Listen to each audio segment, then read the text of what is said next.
throw away has a big impact on the environment. In the UK, most of the rubbish taken away by the local council ends up in landfill site or is incinerated. And you'll learn much more about this topic when you cover rubbish and shopping later in the programme. So what we want you to weigh is your rubbish and your recycling separately. You don't need to weigh things like cat litter, kitchen scraps that you compost in your own garden, or that the council takes away for composting. You don't need to weigh garden waste, or big items that you've thrown out as a result of a household clearance, for instance, big items of furniture. In order to be able to weigh them, you're going to need to get hold of some scales. We recommend one of three types. Fishing scales, which you can get hold of at your local hardware store, or online, very cheaply, and they're very easy to use, or kitchen scales, or bathroom scales. Don't worry if you haven't got any of these in your house. There's bound to be a friend or a neighbour who'd be happy to help you out, so ask around. A lot of people throw their rubbish out when the kitchen bin's full. So a good way to record your measurements is to put a piece of paper up on your fridge and write down each weight just before you put your rubbish out. And you can download one of these forms off the website. For recycling, it's a great idea to put a plastic bag in your recycling bin.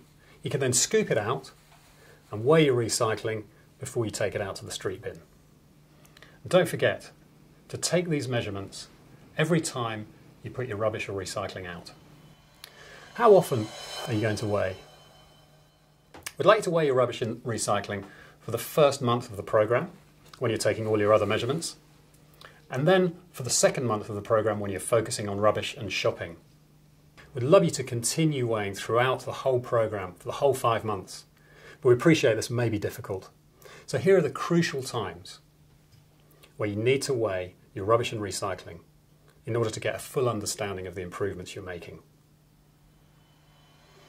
We've said that when you're inputting your measurements on the website, you need to enter the number of people in your home at any one time. So what if somebody comes to stay for the weekend? Well, if 2 people came to stay for the weekend, you'd enter them as 1 person, because they've only come for about half a week. So if 1 person comes for the weekend, put them in as half a person. What happens if you go on holiday for a week?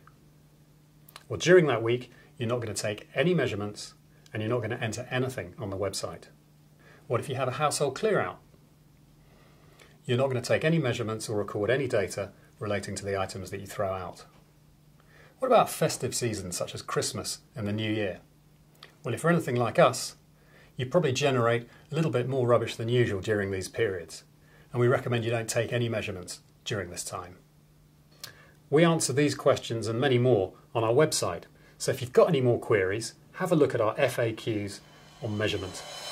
So the big question is, how do we remember to take our measurements? Well, set yourself some reminders on your calendar or on your mobile phone. Get your friends and family to help you. Or write up reminders on the kitchen notice board or on your fridge. Inputting your measurements. To enter the measurement for your rubbish and recycling, type in the date you started to measure, that's the date when your bin was empty, and the end date, that's the date where you take your bin out to the street, and how much your rubbish and recycling weighed in kilos or pounds. Remember, you can download a form off our website that you can fill in as you go along. Click Add when you've finished.